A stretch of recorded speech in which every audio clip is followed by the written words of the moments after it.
kasih tanda ya.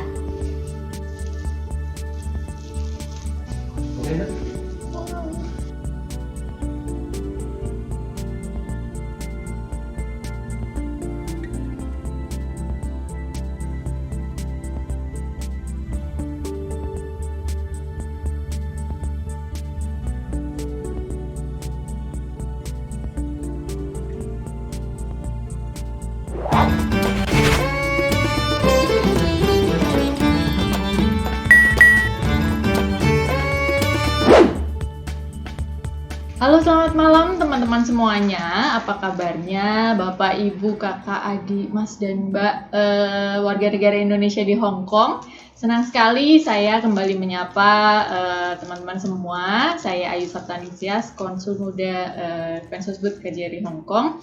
Kembali menemani teman-teman semua di acara Ngopi Instan, Ngobrol Pintar, Interaktif, dan Spontan. Di malam hari ini kita memasuki episode 8. Sudah tidak terasa kita sudah melalui banyak episode Ngopi Instan. Tidak lupa saya selalu ingatkan teman-teman juga untuk like dan follow Facebook KJRI Hong Kong jika belum. Sekaligus juga follow selalu platform media sosial kita yang lain. Kita ada di Twitter, Instagram, dan juga YouTube.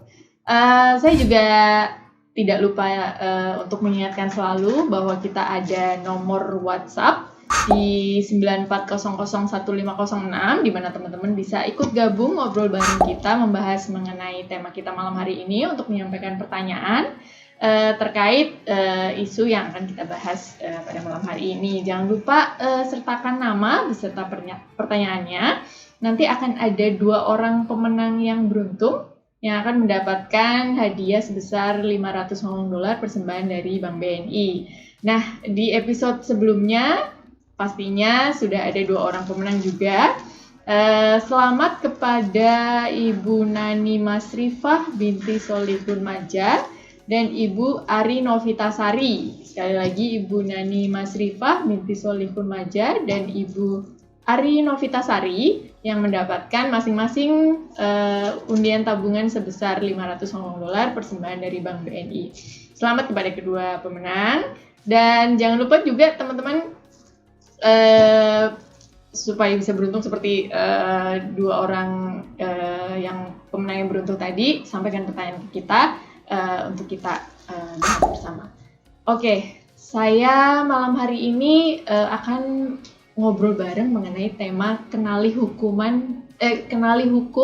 jauhi hukuman bersama dengan Konsul Kejaksaan KJRI Hong Kong Ibu Inneke. Selamat malam, Bu. Selamat malam, Mbak Ayu. Selamat malam teman-teman semua yang ada di rumah. Mudah-mudahan sehat selalu teman-teman semua. Mudah-mudahan sehat Amin. selalu. Kayaknya sebelum kita masuk ke tema kita nih, Bu. Karena ini episode Ngopi Instan pertama setelah bulan Ramadan ya. Kemarin dan Idul Fitri. Iya, betul. Ya, kita segenap kru Ngopi Instan juga narasumber Ibu Inneke yang mengucapkan selamat Idul Fitri, Hari Raya Idul Fitri 1441 Hijriah. Mohon maaf lahir dan batin. Baik, kita tema kita malam hari ini kenali hukum, jauhi hukuman. Ya, Bu. Berarti Bu Inneke sebagai Konsul Kejaksaan, sebagai pakar hukum ya, Bu ya. Ini selama bertugas di KJRI Hong Kong pasti sudah banyak bergelut dengan kasus-kasus hukum yang biasanya melibatkan teman-teman baik PMI maupun WNI di Hong Kong ini ya, Bu ya. Kalau boleh tahu, Bu, sebetulnya kasus ini kan mungkin beragam ya, Bu ya, mulai dari yang kasus kecil mungkin ya yang kayaknya sepele dan bahkan kita kadang tidak sadar kalau itu menyalahi hukum gitu ya, Bu ya. Bisa sampai kasus hukum yang besar gitu ya. Kalau boleh tahu, Bu, sebetulnya yang mendasari sebetulnya kita perlu kenal hukum, terutama di tempat yang baru ya, Bu ya, kayak bukan di rumah kita sendiri, bukan di kampung kita sendiri, bukan di negara sendiri gitu ya, Bu ya. Apa yang perlu kita pahami? Jadi terima kasih Mbak Ayu, malam teman-teman semua. Jadi begini, Hong Kong itu kan sesuatu yang baru buat kita semua. Ketika kita tiba di Hong Kong, maka ini merupakan suatu yang baru dalam arti Hong Kong itu menawarkan berbagai macam cerita. Nah, tentunya kita ingin cerita yang baik-baik saja tentunya, begitu ya Mbak Ayu ya. Karena tentunya teman-teman juga ketika berangkat ke Hong Kong semua mempunyai mimpi. Dalam arti ingin membahagiakan orang tua, ingin mendapat meningkatkan kehidupan ekonomi keluarga, mungkin ada yang ingin mencari modal untuk buka usaha catering di rumah atau lain sebagainya, atau membangun rumah atau buat anak dan sebagainya. Nah, mimpi-mimpi itu sebenarnya yang mengawali teman-teman untuk memberanikan diri berangkat ke negeri orang. Jadi negara Hong Kong ini sangat berbeda dengan negara Indonesia yang dimana kita lahir, tinggal, dan besar di Indonesia. Tentunya hukum yang ada di Hong Kong pun berbeda dengan yang ada di Indonesia. Pun budaya yang ada juga berbeda. Karena ketika teman-teman di sini sebagai domestic helper khususnya, jadi mungkin bisa ada slide-nya, yang slide ke berikutnya. Berikutnya lagi. Nah, menjadi domestic helper di Indonesia ada berbagai macam pekerjaan yang memang dilakukan oleh teman-teman, antara lain menjadi asisten rumah tangga, membersihkan rumah, mungkin mengasuh bayi, menyetrika atau menjaga orang tua. Kemudian ada yang mungkin yang ada punya binatang peliharaan, mungkin merawat binatang peliharaan. Nah, berbagai macam pekerjaan ini tentunya harus dilaksanakan dengan baik oleh teman-teman semua dengan penuh tanggung jawab. Nah, dalam melaksanakan tugas-tugas ini tentunya teman-teman mendapat libur, misalnya libur di hari Minggu atau hari lainnya sesuai dengan kesepakatan dengan majikan. Nah, ketika teman-teman libur, maka teman-teman perlu memperhatikan hal-hal yang harus ditaatin selama berada di Hong Kong. Antara lain, mungkin slide berikutnya.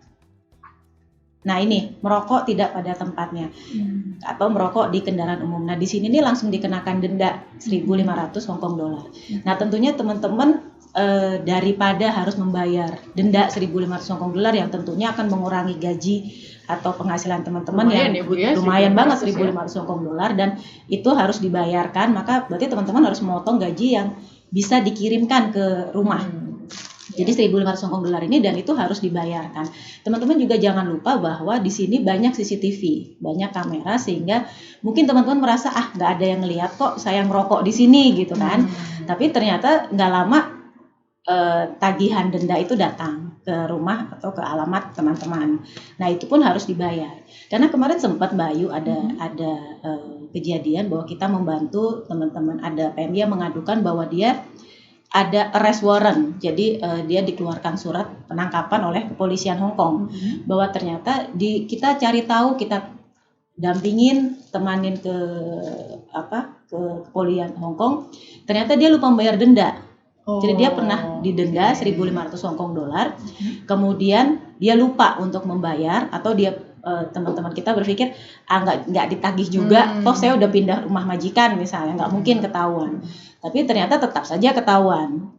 Nah, kemudian dia akhirnya besar ya, Bu, ya? itu dendanya menjadi sekitar 20.000. Wah, dari yang 1.500 ya? Kalau yang dia langsung membayar. Nah, ini juga tentunya kita juga harus mengikuti peraturan yang ada. Ketika memang kita tidak boleh merokok di tempat tersebut, atau ada tempat-tempat yang bisa merokok, ya silahkan merokok di situ, sehingga untuk menghindari denda tadi 1.500 Hong Kong dolar yang tentunya lumayan banget ya Mbak Ayu. Nah, kemudian selain itu ada hal-hal kecil lainnya yang mungkin kita anggap sebenarnya sepele, seperti belum masih slide yang pertama. Nah, seperti misalnya menyeberang jalan. Di sini kan ada lampunya tuh, ada lampu. Kalau teman-teman perhatikan di setiap penyeberangan kita ada lampu penunjuk jalannya. Ketika lampu itu hijau, baru kita bisa menyeberang. Nah, ketika merah, maka kita tidak bisa menyeberang. Nah, ini pun juga langsung dikenakan denda. Nah, ketika kita tidak membayar denda, maka itu masuk ke pengadilan. Dan tentunya dendanya akan menjadi lebih besar ketika kita membayar tidak pada tempat, melebihi jangka waktu yang ditentukan. Dendanya kalau tidak salah sekitar 2.000 Hong Kong dolar untuk menyeberang. Nah, kemudian kalau teman-teman melihat ini yang memang kita agak kesulitan juga. KJRI sudah sering memberikan informasi terkait berjualan, Mbak Ayu. Jadi kalau kita melihat di hari Minggu di Victoria Park itu banyak banget yang jualan. Makanan Indonesia sih. Dan kalau misalnya kita hari Minggu lewat, emang wangi banget masakannya gitu kan. Memang menggoda ya, Memang Bu, ya. menggoda banget gitu kan. Tapi tentunya kita tidak boleh berjualan. Kembali lagi bahwa teman-teman di sini visanya adalah visa kerja sebagai domestic helper. Tentunya tidak boleh melakukan atau menjalankan suatu kegiatan apapun selain menjadi domestic helper, apalagi berjualan tentunya. Nah ini hal-hal yang mungkin menurut kita sepele, tapi itu menjadi permasalahan di Hong Kong. Kemudian ada satu lagi Mbak Ayu yang menurut kita biasa. Jadi ada suatu kasus bahwa seorang PMI ini merawat nenek, merawat orang tua di rumah majikan. Kemudian nenek itu alergi, jadi agak gatel-gatel gitu di tangan. Nah PMI ini mungkin dengan itikat baik bahwa saya juga punya gatel yang sama nih, saya bawa obat kok dari Indonesia, gitu kan. Kemudian dia memberikan obat itu ke si nenek ini tanpa meminta izin ke majikannya. Nah ini nih yang harus dihindari. Apapun yang dilakukan oleh teman-teman ketika di rumah majikan, berbuat sesuatu atau apapun harus seizin majikan. Pun walaupun kita beritikat baik, niatnya baik mengobatin, dan ini kasus dan terjadi dan saat ini sedang dalam proses persidangan. Jadi karena dianggap PMI ini ingin meracuni nenek ini. Jadi itu yang harus dihindari. Belum tentu niat baik kita itu memberikan hasil yang baik pula. Jadi makanya ketika kita berniat baik ya sampaikan ke majikan dengan baik-baik.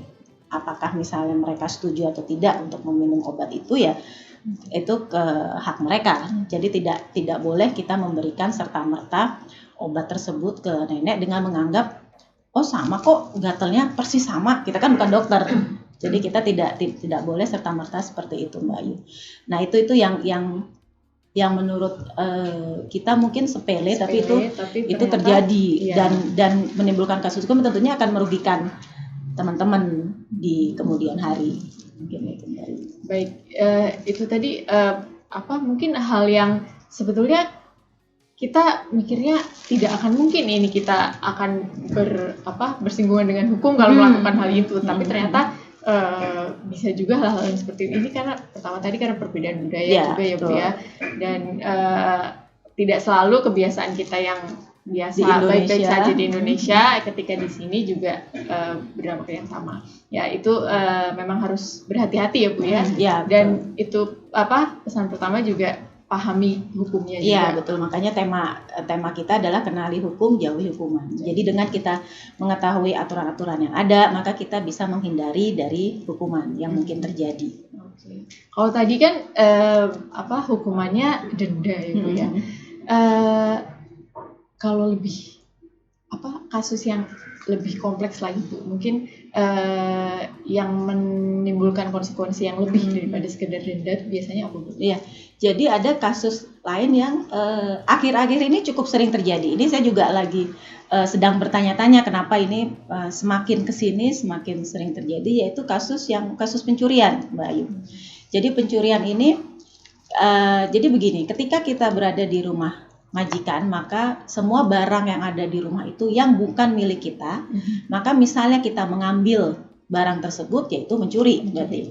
Kemudian kadang kan kita ada yang tugasnya mencuci baju misalnya, kemudian di kantong baju atau kantong pakaian kita menemukan uang, kemudian kita simpan dan itu tidak dikembalikan. Nah ini juga perlu diperhatikan dengan teman-teman ketika misalnya menemukan suatu barang mungkin di kantong baju atau kantong celana panjang, itu langsung kembalikan ke majikan. Kemudian ada kasus bahwa ada uang ditaruh di laci dapur, di lemari dapur di paling atas. Saya nggak tahu apakah majikan itu sengaja meletakkan uang itu di situ atau memang majikan itu lupa kalau ada uangnya itu di situ. Nah, kemudian teman kita ini mengambil uang tersebut. Setelah saya tanyakan, dia mengadukan hal ini ke KJRI. Setelah ditanyakan, setelah kami ngobrol, dia bilang saya niat mengembalikan kok Bu. Dia bilang begitu. Tapi saya tanya jarak waktunya antara menemukan dengan akhirnya ketahuan majikan di laporan polisi berapa lama? Karena menurut saya misalnya hari ini saya menemukan uang nih misalnya, terus saya simpan. Kemudian saya lupa hari itu, tapi besoknya saya ingat, tentunya itu masih masuk akal dong. Ya. Tapi ini ternyata setelah saya ngobrol dengan Mbak ini, ternyata jangka waktunya sampai 3 bulan.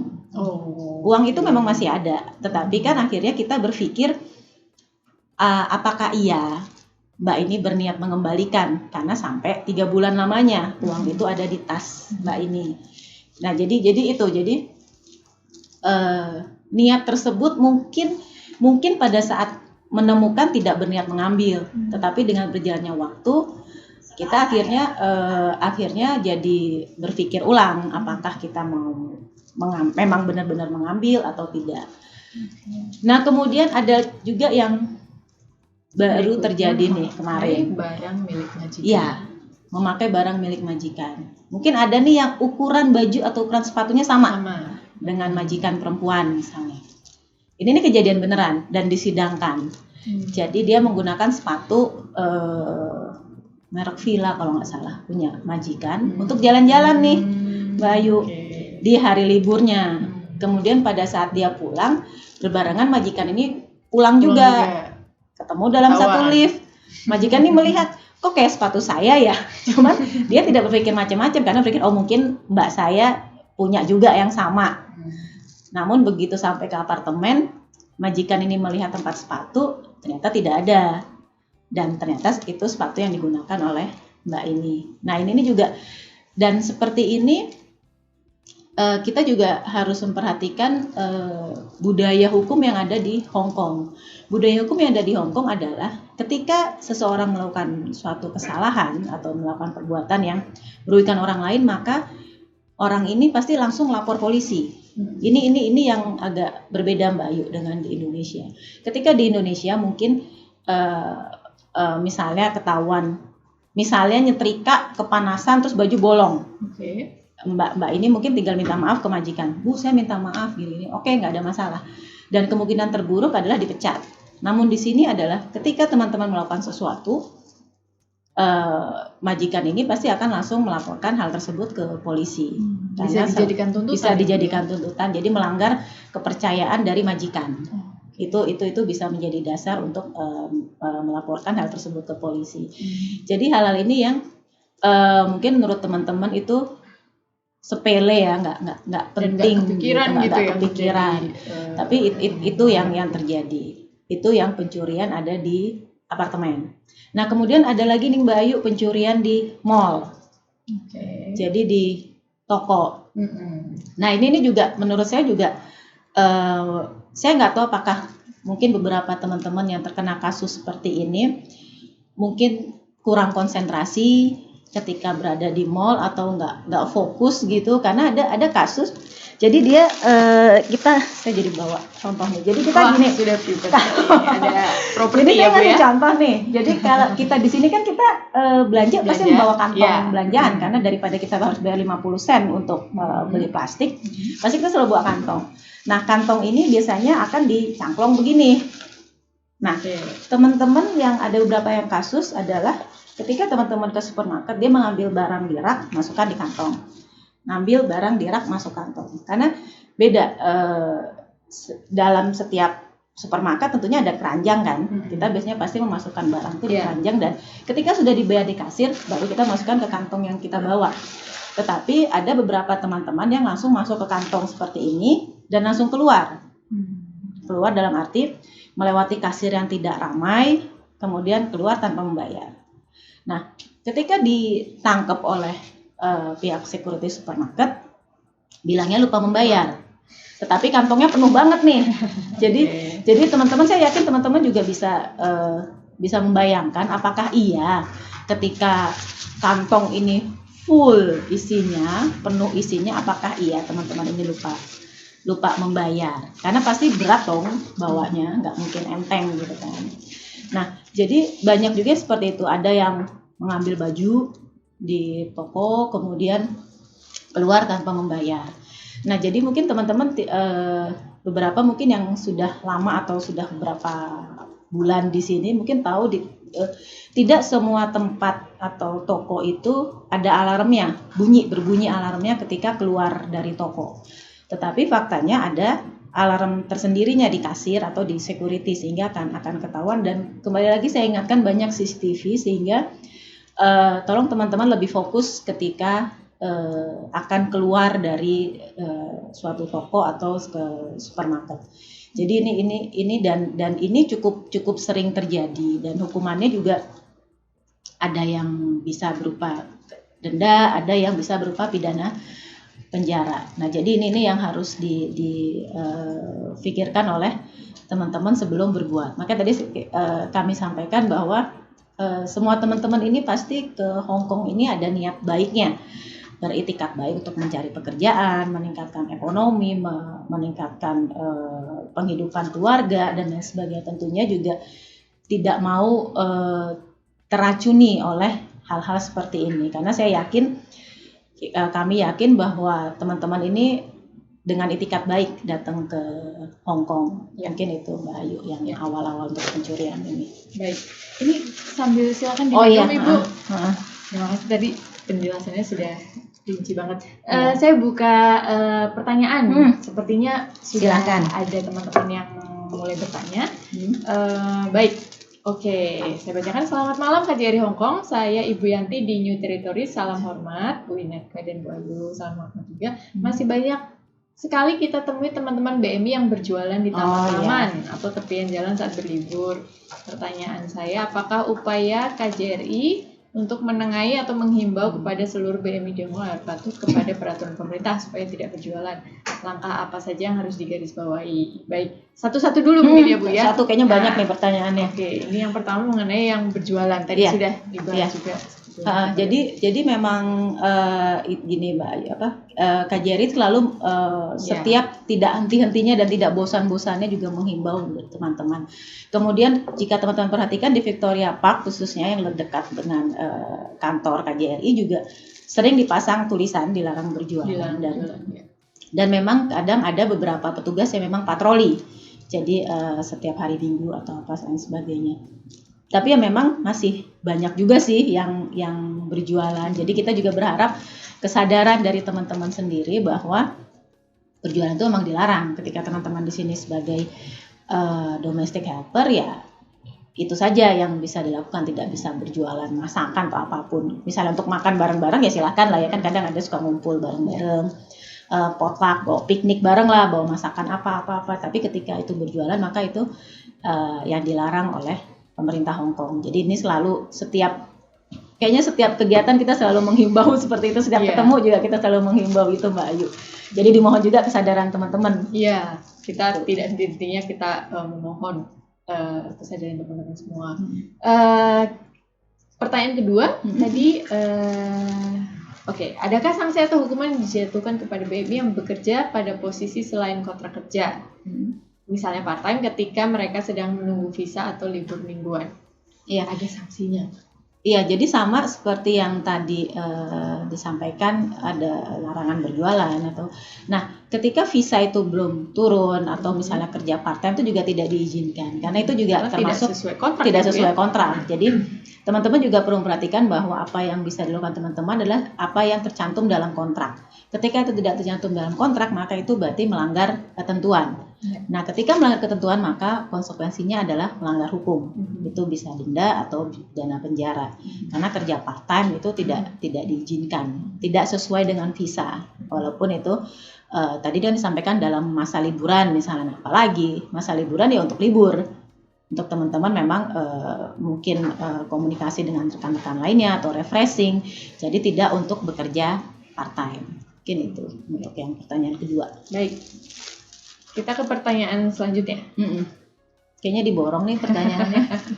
Baik, jika seorang BMI mengalami overstay di Hong Kong, apakah masih bisa diberikan kesempatan untuk kembali bekerja di Hong Kong? Ya, ini tadi nanti akan kita bahas sih berikutnya tentang overstay, tapi karena ada pertanyaan ini, jadi overstay di Hong Kong adalah melanggar undang-undang keimigrasian.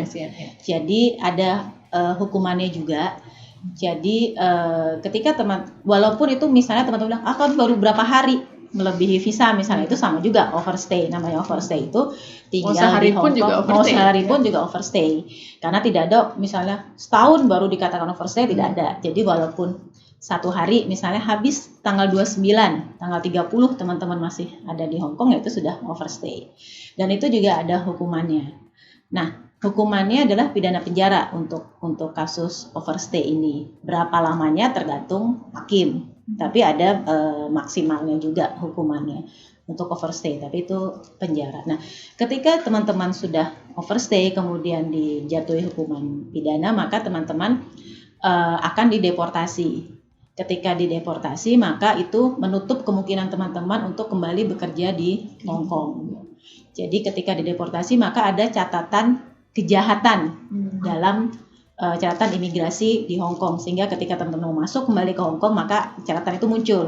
Dan teman-teman kalau mungkin istilah gampangnya teman-teman mungkin di blacklist lah, tidak bisa masuk ke Hong Kong lagi. Nah itu yang walaupun memang itu otoritas imigrasi Hong Kong ya, tapi rata-rata seperti itu. Ketika teman-teman overstay, kemudian sudah dijatuhi hukuman, dideportasi kembali ke Indonesia, maka tidak ada kemungkinan teman-teman itu bisa masuk lagi ke Hong Kong. Mungkin itu Mbak Ayu untuk pertanyaan yang tadi. Ya, overstay tadi itu pelanggaran keimigrasian. Ya. Selain overstay apa Bu yang kira-kira juga? Macam-macam. Jadi ada yang pelanggaran keimigrasian itu misalnya paper. Teman-teman mungkin ada yang kalau teman-teman tahu mengenai paper, mungkin bisa ada slide-nya sekalian, mumpung lagi bahas overstay dan paper ini yang mengenai pelanggaran keimigrasian. Supaya lebih jelas, mungkin slide berapa saya ada. Sebetulnya paper ini apa sih Bu? Untuk teman-teman yang belum tahu. Ya, ini istilahnya paper ya. Jadi istilah kita sebenarnya paper. Jadi sebenarnya itu adalah recognition paper. Jadi itu sebenarnya untuk asylum seeker atau pencari suaka.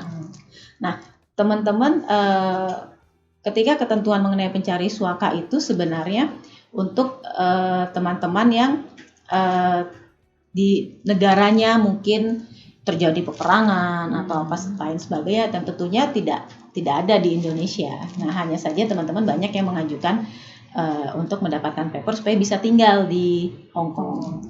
Nah, ini nih salah satu pelanggaran keimigrasian selain overstay itu kita ada ketentuan di Hong Kong bahwa kita wajib membawa Hong Kong ID.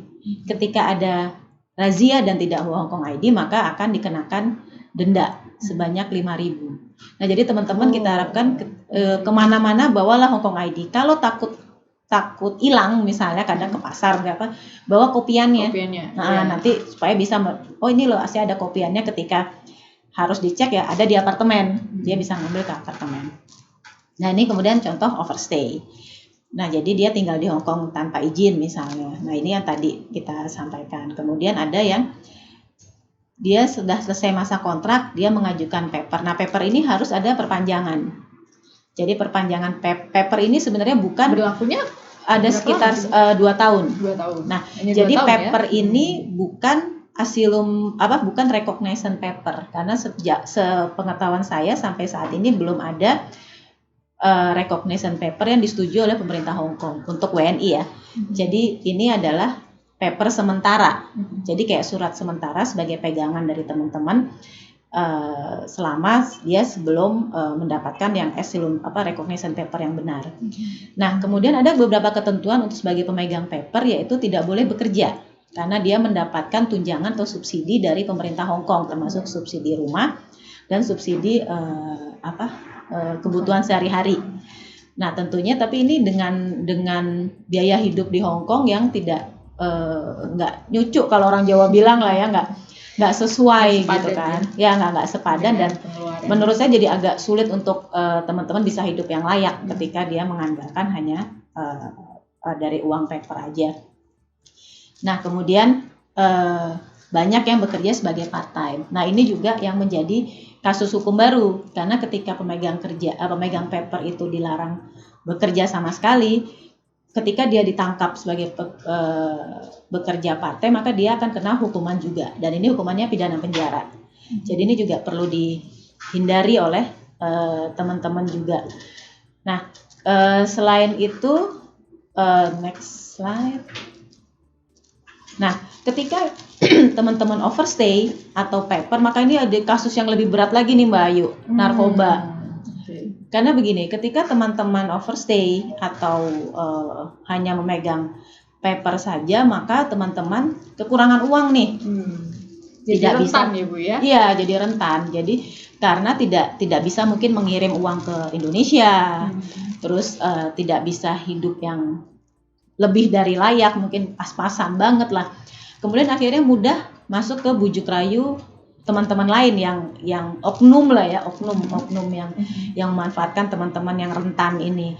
Jadi ada yang mungkin membujuk, tolong ambilin paket saya dong di kantor pos, dan ini kejadian ternyata begitu Mbak ini tentunya berpikiran baik dong, orang yang minta tolong orang Indonesia juga kok, katanya kan.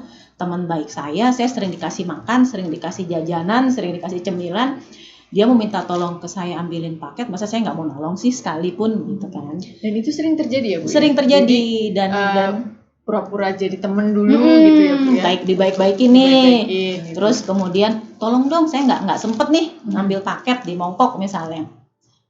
Ambillah si Mbak ini ngambil ke Mongkok, kemudian di situ ternyata sudah ditunggu oleh petugas custom Hong Kong, bahwa ketika diambil paket itu ditangkap Mbak ini ternyata isinya kokain.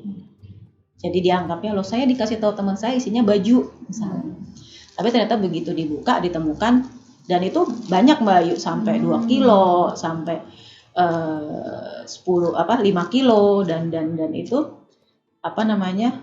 hukumannya sangat berat ketika di Hong Kong, walaupun memang tidak ada hukuman mati di Hong Kong, tetapi hukumannya maksimal 26 tahun penjara. Dan di kita ada loh, di Hong Kong ada teman-teman WNI kita yang seperti itu. Kasusnya juga seperti itu? Kasusnya seperti karena itu.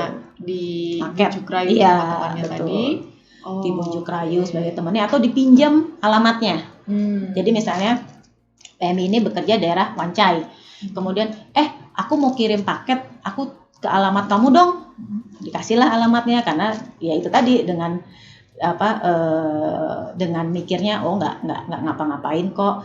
Ternyata begitu paketnya dikirim ke alamat, dibuka ternyata heroin, ternyata apa, dan itu hukumannya bisa 14 tahun penjara. Nah tergantung beratnya ya berapa, dan itu berat banget. Jadi maksudnya 1,8 kilo, bukan yang cuman 20 gram gitu, enggak. Jadi tentunya ini juga ketika kita dalam status overstay atau pemegang paper, maka kita akan rentan terhadap orang-orang yang ingin memanfaatkan.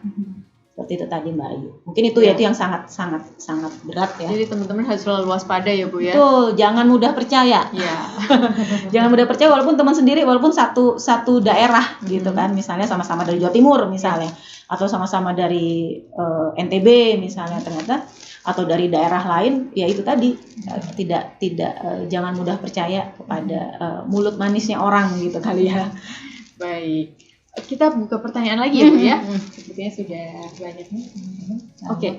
Kalau kita kerja nggak sesuai dengan kontrak kerja, kita dipekerjakan di toko terus ketangkap polisi, hukum apa yang kita terima? Baik, dari Ibu Widiawati. Ya, jadi kayak tadi sudah kita jelaskan ya Mbak Widiawati, bahwa kita bekerja harus sesuai dengan kontrak kerja. Ketika bekerja di toko, maka kita dianggap melanggar visa, dalam arti kita melanggar kontrak kerja dan visa yang diberikan kepada kita. Itu hukumannya bisa pidana penjara. Dan orang yang mempekerjakan juga kena hukuman juga. Orang yang pekerjakan. Jadi misalnya kadang ada saya dapat cerita dari teman-teman, majikannya ini punya toko. Jadi mbak ini kan harusnya domestic helper nih di rumah, tapi karena majikan punya toko, diajaklah ke toko, bantuin saya dong. Bekerja di situ bekerja di situ. Kemudian ada petugas datang menyamar, pura-pura mau beli, mbak ini jualin, memberikan, oh ya ini diambilkan, diterima bayarannya mah. Nah ini juga termasuk pelanggaran juga. Jadi ini juga tidak boleh, dan teman-teman juga nggak apa-apa menolak ke majikan jika disuruh bekerja di toko, karena tadi konsekuensinya seperti itu. Konsekuensinya selain ke majikan nanti yang mempekerjakan di toko di luar dari kontrak, maka teman-teman juga mendapat hukuman juga, dan tentunya teman-teman kembali lagi tidak ada yang mau gitu dihukum gitu kan. Mungkin itu. Kalau bentuk hukumannya pidana penjara. Pidana penjara. Iya, betul.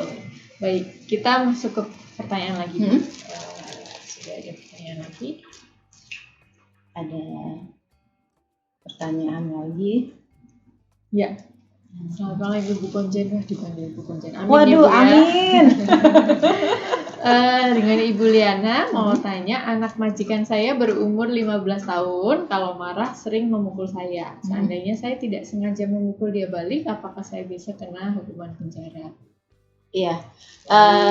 Ini juga memang serba salah ya, Mbak Ayu ya, ketika ada kasus seperti ini, karena biasanya mbak-mbak apalagi yang diminta untuk mengasuh anak kan mungkin majikannya bekerja di luar apartemen gitu kan. Nah ini juga harus berhati-hati. Ketika misalnya memukul, mbak-mbak mungkin pegang handphone ya, mungkin bisa memfoto yang bekas pukulan anak ini. Jadi ketika ada apa-apa bisa menunjukkan bahwa saya memang dipukul sama anak ini, atau mungkin dibuat catatan misalnya tanggal berapa nanti sampaikan ke majikan. Tetapi ketika kita memukul balik, jadi di Hong Kong itu dikenal bahwa orang yang diberi tanggung jawab kepada orang tersebut, jadi misalnya mbak ini diberi tanggung jawab untuk mengasuh anak misalnya. Ketika terjadi sesuatu kepada anak ini, maka mbak ini bisa dipersalahkan. Nah ini yang perlu dipertimbangkan. Itu memang setahu saya itu belum menjadi undang-undang, cuman sedang dibahas mengenai hal ini. Jadi yang orang yang mempunyai tanggung jawab terhadap seseorang, maka itu tanggung jawabnya lebih besar, dalam arti ketika terjadi sesuatu pada orang ini yang berada dalam tanggung jawab dia, maka orang ini bisa dipersalahkan, makanya dan itu juga harus lebih berhati-hati. Jadi ada kasus juga Mbak Ayu, ini kan tadi anak-anak ya. Jadi ada kasus juga dan dilaporkan juga ke polisi, lagi proses persidangan juga. Untungnya tidak ditahan mbaknya. Jadi dia mengasuh nenek di rumah. Jadi karena mengasuh neneknya ini kan sudah agak setengah lumpuh begitu, jadi dia harus memandikan. Jadi ketika memandikan nenek ini, dia itu harus menggunakan minyak rambut nenek ini ya. Jadi ketika dia ingin memakaikan minyak rambut ke nenek ini mengambil minyak rambut ini kemudian mau menempel ke mukanya sendiri, ke muka nenek ini. Nah sama mbak ini ditahan tangannya. Mbak ini lagi pegang sisir nih, karena lagi nyisirin kan, terus agak ditahan begini. Nah di CCTV ada CCTV terlihatnya mbak ini memukul. Dan kebetulan karena sudah nenek-nenek, jadi terkena benturan sedikit langsung biru. Nah besoknya dilaporkanlah ke polisi, sehingga menjadi saat ini sedang dalam proses persidangan. Nah jadi gini, makanya ketika kita diberikan tanggung jawab itu kita juga harus berhati-hati dan juga harus fokus. Kadang ada yang disambi nelpon, kadang mungkin lagi mengasuh bayi disambi nelpon, bayinya terperosok gitulah misalnya, tiba-tiba kesleo misalnya. Nah akhirnya itu juga jadi masalah gitu Mbak Ayu. Baik, masih ada pertanyaan lagi Bu. Baik. Dari Bu Ana di Mevo, Bu, bagaimana cara menegur teman saya yang menjadi rentenir dengan menahan paspor tapi secara diam-diam agar bisa diterima dan tidak menyakiti perasaannya? Aduh, karena saya tahu dia memberikan bunga yang tinggi dan mencekik. Baik. Yang kedua, apakah berjualan secara online juga termasuk melanggar izin kerja kita sebagai PNI? Ya. Baik, yang pertama kalau dia teman baik, pasti dia nggak akan ngasih bunga yang mencekik tentunya. Pasti dia tidak akan menjadi rentenir. Mungkin itu juga perlu diperhatikan teman-teman. Maksudnya ketika perlu dipertanyakan, ini teman beneran nggak nih? Benar-benar. Akhirnya jadi teman pura-pura baik atau teman baik beneran gitu kan. Karena ketika menjadi rentenir atau ya kita harus belajar bilang tidak. Itu yang agak susah memang di budaya kita. Kadang kita juga sungkan, segan, mungkin ya udah baik banget sih, udah kenal, udah akrab banget, udah begini banget deh CS gitu kan, sehingga sungkan akhirnya. Padahal ternyata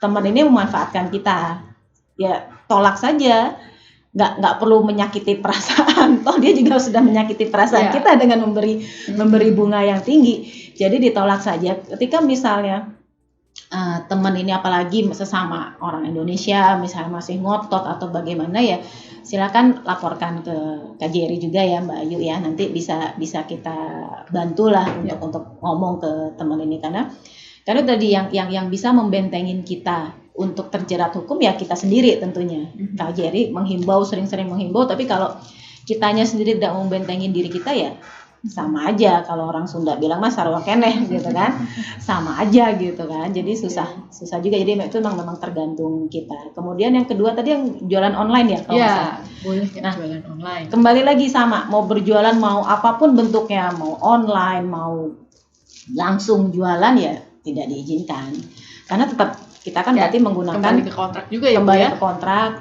Online kan berarti kita mengirimkan barang, kemudian menerima uang, nah itu juga tidak boleh karena di luar kontrak itu tadi. Ya, mungkin itu. Baik, masih ada lagi pertanyaan. Terima kasih sekali ke teman-teman nih. Baik, dengan Ibu Ismawati, saya mau tanya, saya kan punya rekening Bank of China, terus teman-teman sering minta tolong buat transaksi, apakah ini melanggar hukum, Bu? Iya. Oh, jadi meminjam rekeningnya. Minjam rekening gitu kali ya, minta tolong transferin kemana atau minjam. Nah, ini juga perlu diperhatikan teman-teman, di Hong Kong juga ada undang-undang tentang money laundering, mungkin tindak pidana pencucian uang. Mungkin teman-teman kalau di Indonesia namanya tindak pidana pencucian uang. Jadi menggunakan uang itu untuk hal-hal yang kejahatan. Atau misalnya teman-teman ini ada yang jual obat-obatan terlarang misalnya, kemudian pinjam rekening kamu dong, ditransfer, uang nggak jelas, berarti uang kan hasil kejahatan, untuk menampung hasil kejahatan. Nah, terus teman-teman meminjamkan ya otomatis melanggar hukum juga, menjadi membantu terlaksananya suatu kejahatan. Nah, itu juga tidak boleh. Jadi gini, jangan sampai teman-temannya dimanfaatkan oleh teman-teman lainnya yang berarti bukan teman-teman dong ya. Kalau teman baik, kalau sahabat baik atau saudara, berarti tidak mungkin mau memanfaatkan seperti itu, dalam arti yang nggak baik seperti itu. Mungkin seperti kayak paket tadi ya Mbak Ayu ya. Saya nitip paket dong. Atau misalnya ada teman-teman, oh ya ini juga penting nih. Ada teman-teman yang mau balik ke Indonesia. Titip dong, bawain barang saya, titip dong, nanti diambil deh di bandara. Udah kemasan nih, udah dibungkus rapi, masukin dong ke bagasi kamu misalnya gitu kan. Nah ini juga teman-teman harus waspada, karena kita nggak tahu isinya apa, gitu kan. Bisa jadi isinya hasil curian misalnya, atau dia ngambil perhiasan, ngambil tanpa izin, yang mencuri perhiasan, kemudian titip bawain dong ke Indonesia. Tapi akhirnya kan jadi masalah, karena bagasi tersebut kan atas nama saya misalnya, kan akhirnya saya yang ditangkap, bukan mbak-mbak yang nitip. Nah itu mungkin juga terus narkoba apa segala macam. Jadi teman-teman harus sangat waspada, jangan takut untuk bilang tidak. Jadi jangan takut untuk menolak, walaupun itu mau teman baik, mau teman dari SD, Bu, teman saya dari TK, teman kampung, teman tetangga gitu kan. Karena gini, tidak semua itu baik. Mungkin ada contoh juga Mbak Ayu, ada saat ini juga dalam proses persidangan, ada seorang ibu yang sudah lebih dulu tinggal di Hong Kong karena dulu PNI, kemudian kalau tidak salah menikah dengan orang sini, kemudian jadi residen sini, itu menyuruh kakaknya dan anak kandungnya, berarti kakak dan anak kandung dari orang ini, ibu ini, untuk membawa narkoba dari Indonesia masuk ke Hong Kong. Ketika di Hong Kong ditangkap. Yang di dalam penjara siapa sekarang? Ya kakaknya dengan anak kandungnya. Jadi itu tadi, sementara ibu ini ya bebas-bebas aja di Hong Kong, karena tidak ada yang bisa mengkaitkan barang bukti itu, narkoba itu adanya ya di bagasi dua orang ini ketika tiba di Hong Kong. Dan itu keluarga dekat loh ya, keluarga inti, dalam arti itu ibu dengan anak kandung.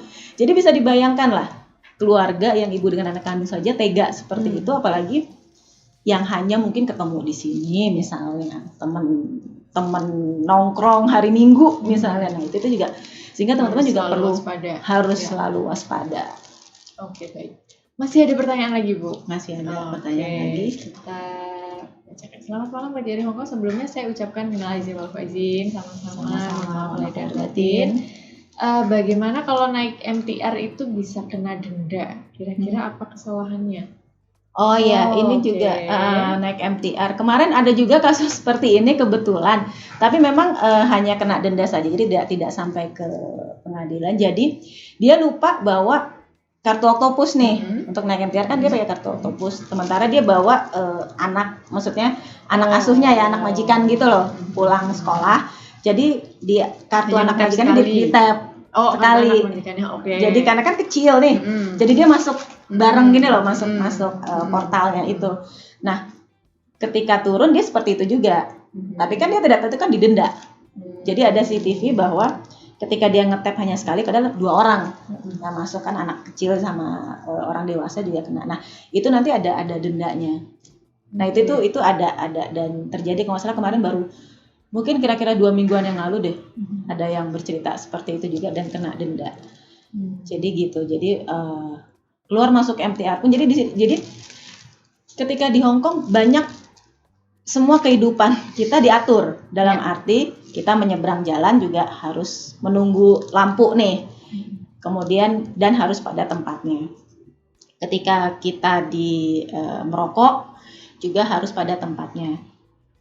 Ketika kita naik kendaraan umum, naik MTR, bus, tank atau lain sebagainya ya harus ngetap Oktopus atau uang. Jadi itu yang harus selalu ditaati oleh teman-teman, karena seperti mungkin kalau kata pepatah bilang di mana bumi dipijak di situ langit dijunjung ya. Jadi ketika kita berada di Hong Kong ya hukum Hong Kong ya harus kita taati juga, karena kita hidup ibaratnya kita menumpang hidup di Hong Kong ini, sehingga semua aturan yang di Hong Kong harus dijadikan pedoman atau pegangan hidup sehari-hari, yaitu tadi untuk demi kemaslahatan bersama tentunya. Siapa sih sebenarnya Mbak Yu yang pengen kena jeratan hukum? Tentunya kalau bisa kita jauh-jauh lah. Kalau bisa jangan ketemu saya gitu kan. karena kan kita juga mengunjungi teman-teman di dalam penjara nih. Saya juga selalu sampaikan ketika kita mengunjungi teman-teman yang sedang kurang beruntung dalam penjara, ngapain sih kok kayaknya senang ketemu saya gitu dalam penjara kan. Jadi kita pun juga tidak sedih gitu ketika ada teman-teman yang bermasalah dengan hukum, apalagi bermasalah ini karena ketidaktahuan semata. Jadi kan kayak tadi kita sampaikan suatu hal-hal yang mungkin dianggap sepele tapi di sini itu ya melanggar hukum. Jadi itu yang harus dipertimbangkan teman-teman. Makanya begitu setiap KJRI menghimbau sesuatu atau menyampaikan sesuatu ya mohon diperhatikan, mohon diingat-ingat juga, dipedomanin, sehingga itu tadi, karena kita juga tidak ingin teman-teman mengalami masalah, apalagi masalah hukum di Hong Kong ini. Iya. Jangan sampai ketemu Bu Ina kalau lagi ada kasus hukum. Ketemunya yang happy-happy aja ya Bu, makan-makan gitu ya Bu ya. Jangan gitu sampai kan. kalau lagi kena kasus hukum. Betul. Bu, boleh tahu nggak Bu sekarang ini lagi menangani kasus apa Bu? Yang terbaru yang sih gitu, Bu. Kenapa? Yang menarik mungkin. Yang menarik. Oh, mungkin teman-teman. Jadi ini terkait kontrak kerja nih. Jadi beberapa teman-teman mungkin ada beberapa teman-teman yang ingat mungkin sekitar beberapa tahun yang lalu ada suatu agensi yang menjual kontrak. Menjual kontrak. Iya, kontrak kerja dan visa kerja. Jadi berarti kontraknya sebetulnya tidak ada ya itu? Iya, jadi pura-pura. Jadi misalnya si A bekerja di majikan B, kontrak ini, tapi ternyata B ini sebenarnya tidak pernah memperkerjakan si A, dan si A membeli kontrak kerja ini dan visa kerja supaya bisa tinggal di Hong Kong. Jadi tapi dia tidak tinggal di rumah majikan juga dan tidak bekerja juga, dia bekerja part time misalnya atau apa. Nah, jadi itu cuma jadi syarat dia bisa masuk Hong Kong. Iya, gitu ya? Syarat untuk dia tetap bisa berada di Hong Kong. Jadi dia tidak bekerja di tempat majikan yang sebenarnya lah, majikan yang ada dalam kontrak. Nah ini juga selain teman-teman juga melanggar aturan juga, teman-teman juga bisa dipidana penjara juga, dan agensi ini juga kena hukuman. Jadi hukuman penjara dan lebih berat daripada teman-teman tentunya. Tetapi itu tadi maksudnya ketika kita berbuat sesuatu yang ilegal, maka tentunya kita harus bersiap menerima konsekuensinya, Mbak Ayu. Jadi apakah itu ada tindakan hukum atau harus dikenakan sanksi atau lain sebagainya, maka itu harus benar-benar teman-teman ingat sebelum teman-teman berbuat sesuatu tentunya. Jadi karena semua perbuatan yang kita lakukan pasti ada konsekuensinya, mau dimanapun itu, mau di Indonesia, mau di Hongkong, dimanapun lah, pasti ada konsekuensi. Sehingga sebelum kita berbuat sesuatu, sebelum kita bicara apapun, kita harus berpikir lagi apakah yang kita sampaikan atau apakah yang kita perbuat itu sudah sesuai dengan aturan, apakah sudah sesuai dengan norma-norma kita. Karena saya yakin teman-teman juga yang tadi saya sampaikan kesini juga beritikat baik, tidak ingin melanggar hukum apapun. Boleh tahu juga nggak Bu, kalau kasus paling berat yang pernah Ibu tangani apa Bu selama bertugas di sini? Yang paling berat yang saya sampai kepikiran itu tadi yang saya bilang, kasus narkoba yang keluarga sendiri. Jadi karena saya berpikir gini, kok bisa ya? Ibu kandung nyuruh anak kandungnya sendiri, tolong dong bawain baju. Jadi di Indonesia itu dia ada transit ke beberapa negara tentunya. Ketika ketemu di negara yang kedua, ada orang ngasih tas koper yang ternyata di dalam jeruji trolinya itu, kalau tas koper kan ada trolinya itu sudah diisi oleh heroin. Tapi menurut saya ibu ini pasti udah tahu dong, sudah tahu bahwa orang yang dia suruh nitipin barang ini pasti jahat gitu kan. Tapi dia tetap nyuruh anak kandungnya ini untuk membawa barang tersebut ke Hong Kong. Nah itu yang berat, karena menurut saya jahat banget sih gitu kan. Ibu kandung loh ya, ibu kandung maksudnya yang melahirkan yang tapi dia tega gitu kan, meminta anaknya berbuat seperti itu. Dan yang lebih tega lagi, dia pada saat anak ini tiba di landing di bandara, ibu ini jemput. Dan anak ini video call, jadi Bu, saya sudah nyampe loh, gitu tuh. Tapi begitu kan kelihatan nih kalau video call, terus pihak custom udah giring dia kan, ibu itu kabur, si ibu kandungnya ini maksudnya, dan ditelepon-telepon udah nggak aktif lagi. Jadi menurut saya pikir cuma ada di sinetron ya, cerita seperti itu cuma ada di telenovela atau apa sebagainya. Ternyata saya hadapin, dan setiap saya berkunjung ke penjara ketemu korban lah ya, ketemu si anak kandung ini, kemudian ketemu bibinya juga, jadi kan dia berdua disuruh. Tiap ketemu saya nangis terus ya, saya jadi ya gimana ya, maksud saya itu yang sangat yang sampai saat ini, karena kasus ini belum selesai, masih dalam proses persidangan, dan kami selalu mengusahakan setiap proses persidangan itu kami bisa hadir, memberikan support lah. Dan itu yang buat saya itu nggak mau saya pikirin sejahat-jahatnya, saya nggak masuk akal gitu kan, nggak habis pikir kok bisa setega itu ke anak sendiri loh ya. Nah itu tadi, jadi maksud saya kembali lagi, apapun bisa terjadi Mbak Ayu, maksudnya orang yang sangat kita percaya pun bisa berbalik ke kita. Maka dari itu kita harus waspada. Ketika ada orang menitip barang, kita kalau itu memang saudara atau yang kita udah kenal banget, kita harus lihat barangnya. Misalnya ada titip baju misalnya, kita harus benar-benar lihat bajunya. Jangan sudah dalam bentuk kemasan kalau memang kita tidak bisa menolak ya. Jangan sudah dalam kotak rapi, kita nggak tahu isinya apa. Ya, betul. Dan pastikan kalau bisa menolak ya ditolak. Udah kirim aja deh, paketin aja misalnya daripada nitip. Toh saya juga over bagasi misalnya, kan bisa aja tuh kita bilang seperti itu. Karena itu tadi tidak semua orang kita anggap baik ternyata benar baik ke kita. Ya, dan selalu hati-hati, selalu waspada ya Bu ya. Benar, selalu waspada. Pesan terakhir Bu untuk teman-teman terkait hukum. Jadi pesan-pesan saya KJRI juga selalu sama. Itu tadi, kenali hukum, jauhi hukuman, karena kami yakin teman-teman tidak ingin mendapat masalah selama bekerja di Hong Kong, sehingga patuhi aturan. Ketika ada permasalahan yang berat, mohon segera dilaporkan ke KJRI untuk kita bantu. Karena kalau kita tidak diinformasikan, bagaimana kita bisa tahu kita tidak mungkin tahu semua masalah teman-teman ketika teman-teman tidak melakukan laporan ke hotline KJRI. Oke, itu Mbak Ayu. Ya. Baik, terima kasih sekali Bu Ineke. Oh iya Mbak Ayu, saya ada satu ini kebetulan mungkin bisa ditanya. Nah, kebetulan saya konsul kejaksaan, kemudian ada Hari Bakti Adiaksa ke-60. Jadi hari ulang tahun Kejaksaan Republik Indonesia ke-60 gitu. Iya, betul. Itu di 22 Juli 2020. Nah, untuk itu kami mengadakan lomba. Yaitu ada lomba buat artikel, vlogging, dan film pendek. Temanya juga sama dengan tema Ngopi Instan hari ini, yaitu kenali hukum untuk menjauhi hukuman.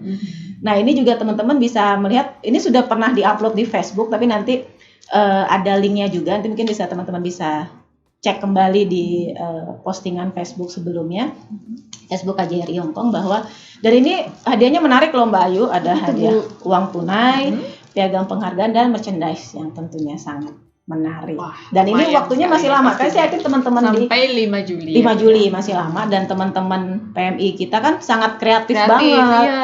Sangat kreatif dan inovatif banget, dan keren-keren nih ininya usaha-usahanya tuh keren banget gitu kan. Tentunya ini juga bisa menjadi sarana atau untuk menyalurkan bakat teman-teman semua. Ada artikel, vlogging, dan film pendek. Ya.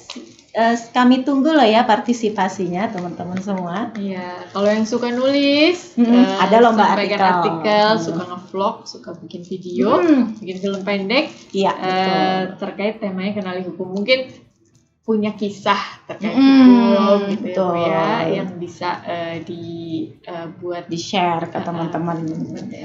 Buat sekreatif mungkin, kita tunggu ya Bu ya. Benar, kita tunggu. Kan waktunya juga masih lama. Semua. Jadi bisa teman-teman berpikirkan, gitu. Baik. Sekali lagi terima kasih Bu Ineke atas waktunya, sudah terima kasih teman-teman teman-teman semua mengenai hukum, kenali hukum, jauhi hukuman. Baik, demikianlah episode Ngopi Instan episode 8 kenali hukum, jauhi hukuman kali ini. Saya ingin mengingatkan kepada teman-teman bahwa kita pasti akan ketemu kembali di episode Ngopi Instan yang selanjutnya. Di episode selanjutnya kita akan ada tema mengenai jerat hutang pekerja migran. Nah, kita akan membagi nih tips-tips keuangan yang pastinya akan berguna untuk teman-teman semua. Nah, sebelum ke episode minggu depan, saya ada preview sedikit, ada cuplikan tayangan mengenai tema kita minggu depan. Mari kita saksikan. Assalamualaikum warahmatullahi wabarakatuh. Selamat malam semuanya. Hai. Perkenalkan, saya Media, saya pengajar dari Enrich. Enrich itu adalah organisasi nirlaba yang legal di Hong Kong ini, yang kebetulan aktivitas kita itu adalah memberikan pelatihan tentang keuangan dan pemberdayaan diri. Jadi kita memberikan pelatihan bagaimana cara perencanaan keuangan, bagaimana mencatat keuangan tersebut, kemudian bagaimana berinvestasi, dan bagaimana kalau misalnya ada teman-teman yang ingin berbisnis saat pulang nanti ke Indonesia. Itu bagian keuangannya. Kemudian juga kita punya kegiatan aktivitas workshop lainnya adalah memberikan pelatihan bagaimana cara meningkatkan rasa percaya diri, cara berkomunikasi yang efektif, dan bagaimana cara mengkomunikasikan keuangan dengan keluarga di Indonesia. Oke. Nah, pada kesempatan ini saya atas nama Enrich pengen membagikan beberapa tips mengenai hutang. Kenapa? Karena 1 dari 2 pekerja migran di Hong Kong ini pernah terlibat dengan hutang.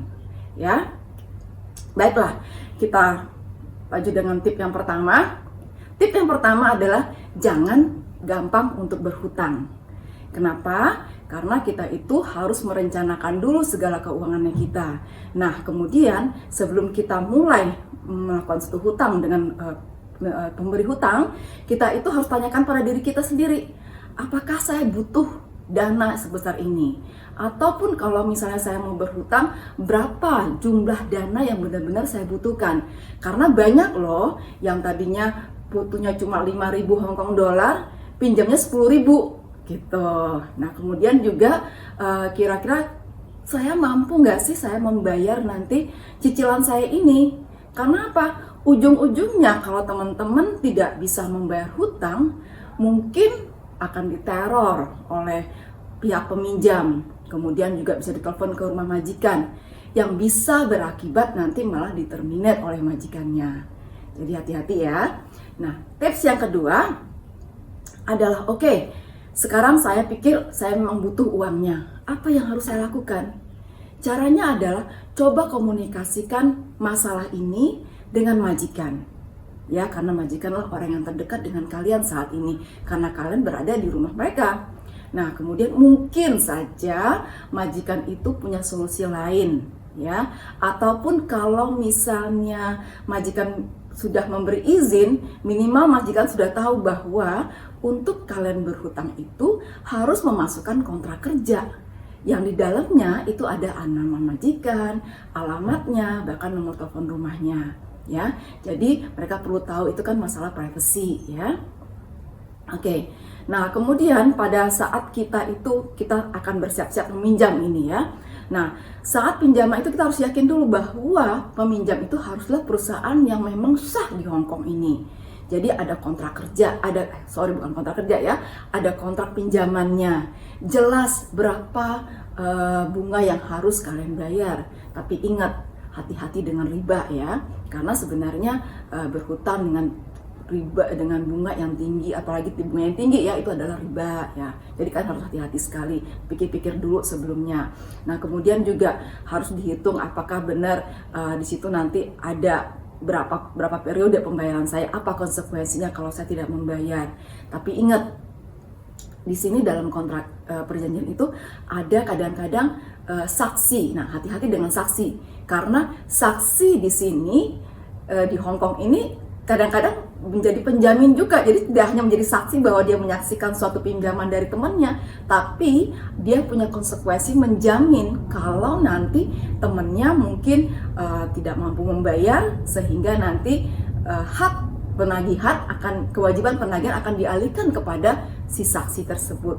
Jadi hati-hati juga untuk mau menjadi saksi ya. Nah, kemudian tips yang keempat adalah masalah bagaimana kalau tingginya tingkat bunga di Hong Kong ini sangat tinggi ya, bisa sampai 48%, bahkan sampai ada 60%. Bahkan ada pinjaman yang per bulan itu berbunga 10% per bulan. Artinya setahun 120%.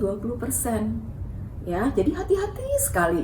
Karena apa? Karena itu makanya saya katakan kembali bahwa karena tingginya tingkat bunga ini, bahkan banyak sekali para pekerja migran yang akhirnya terjebak dengan hutang. Jadi alih-alih untuk bisa datang ke Hong Kong merubah nasib, malah terjerat hutang, tabungan habis, malah hutang masih ada dan ditelepon-telepon oleh pihak peminjamnya. Dan kemudian juga kebanyakan dari pekerja migran itu, mereka gali lubang tutup lubang karena nggak mampu bayar hutang yang satu, mereka buka hutang yang kedua dibayar dengan hutang yang ketiga, begitu seterusnya, gali lubang tutup lubang. Oke?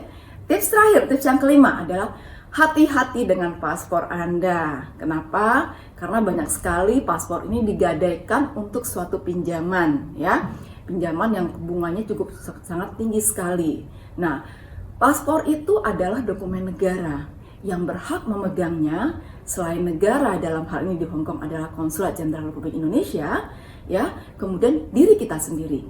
Paspor itu adalah nyawa kita di Hong Kong ini. Jadi berhati-hati, jangan sampai berhutang hanya untuk beberapa ribu menggadaikan paspor kita. Ya, itulah 5 tips dari kami, Enrich. Mudah-mudahan tips ini bisa menjadi pedoman bagi teman-teman semua sebelum melakukan hutang di Hong Kong, ya, atau hutang di mana saja. Nah, kemudian saya ajak teman-teman semua, mari like Facebooknya Enrich Bahasa Indonesia. Kemudian kalau ada libur, silakan bergabung dengan workshopnya Enrich. Insya Allah semua masalah, semua yang kalian dapat ilmu itu akan bermanfaat untuk kalian ke depannya nanti. Oke, selamat malam. Assalamualaikum warahmatullahi wabarakatuh. Nah, udah nih. Jangan lupa teman-teman saksikan Jerat Hutang Pekerja Migran minggu depan. Selamat malam, sampai jumpa.